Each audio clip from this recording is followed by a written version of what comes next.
Hey there guys. In the last video we looked at how to graph absolute value equations. In this one we're going to talk about absolute value inequalities. It's basically the same process for getting the actual graph. The two additional things you have to do is determine what type of line you're using, either a solid line or a dashed line, and then which direction you need to shade. So sort of combining linear inequalities with what we know about absolute value functions. So we'll just do a few examples here to look at the process. So number one, f of x is less than the absolute value of x plus 1. So we start out again by determining where the vertex would be. So we take the x plus 1 and we set that equal to 0. So that tells us our vertex is at an x value of -1. So that's going to be the middle value in my table. So then I can use -3, -2, 0, and +1 as my other x values. If I plug each of these in to my function, -3 plus 1 is -2. The absolute value of that is +2. When I plug -2 in, I get a +1. When I plug -1 in, I get a 0. Plug 0 in, I get 1, and 1 in, I get 2. So I'm going to plot these points, -3, 2, -2, 1, -1, 0, 0, 1, and 1, 2. This is a less than, so I need to connect these with a dashed line. Again, we use a solid line when there's an equal to bar underneath our inequality symbol. So a dashed line to connect these points.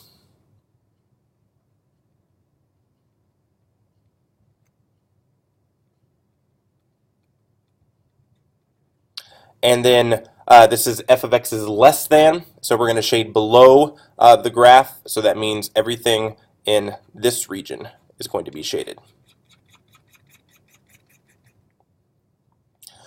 Okay, so that's how you graph an absolute value inequality. We'll try a few more here.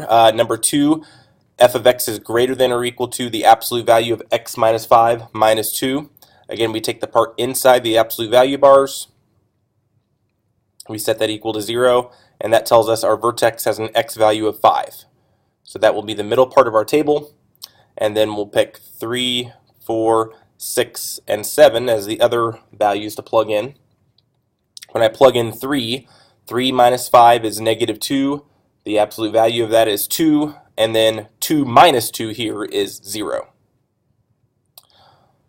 When I plug in 4, I get an absolute value of -1, which is 1. 1 minus 2 is -1. When I plug in 5, I get -2. 6, I get -1. And 7, I get 0. So I'll plot these points.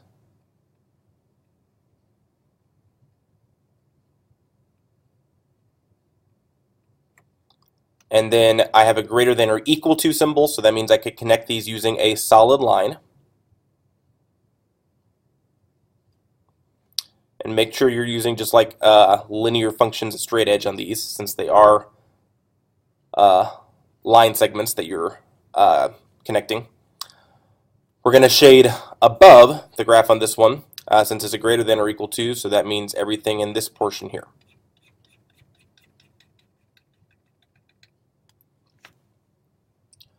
Okay, moving on to number 3, f of x is greater than or equal to the absolute value of 2x minus 12 minus 7. So we're going to set 2x minus 12 equal to 0. We get 2x equals +12, and so our x value for our vertex is at 6. So I can pick 4, 5, 7, and 8 for my other x values and start plugging those in. 2 times 4 is 8. 8 minus 12 is -4.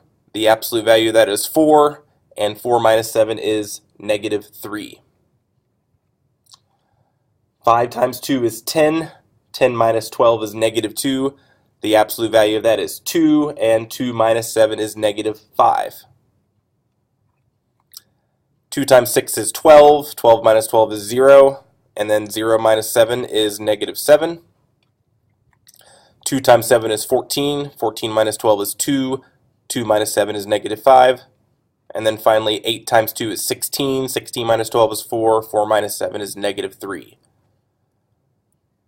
So now I plot these points for -3, 5, -5, 6, -7, 7, -5, and 8, -3. I'm going to connect these with a solid line again.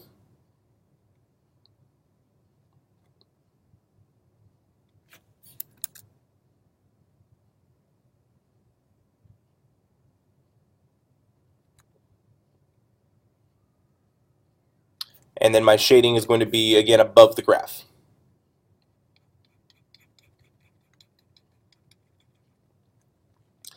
Okay, last one, number 4, f of x is less than negative the absolute value of 3x plus 9 plus 4. So we set what's inside the absolute value bar is equal to 0. And we solve that, we get x is equal to -3.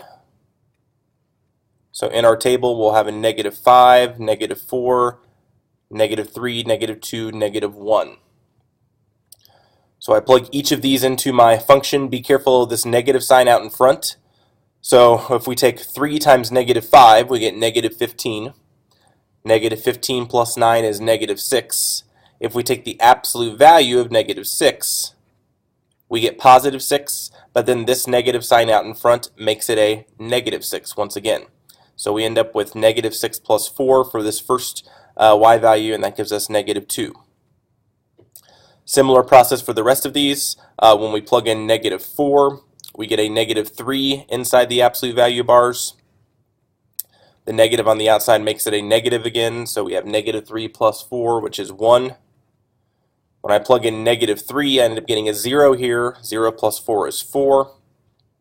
When I plug in -2, we get -6 plus 9, which is 3. The negative on the outside makes it -3, so -3 plus 4 is 1 again. And then when I plug in -1, I get a -2 again. So we plot these points, -5, -2, -4, 1, -3, 4, -2, 1, and -1, -2. We connect these with a dashed line.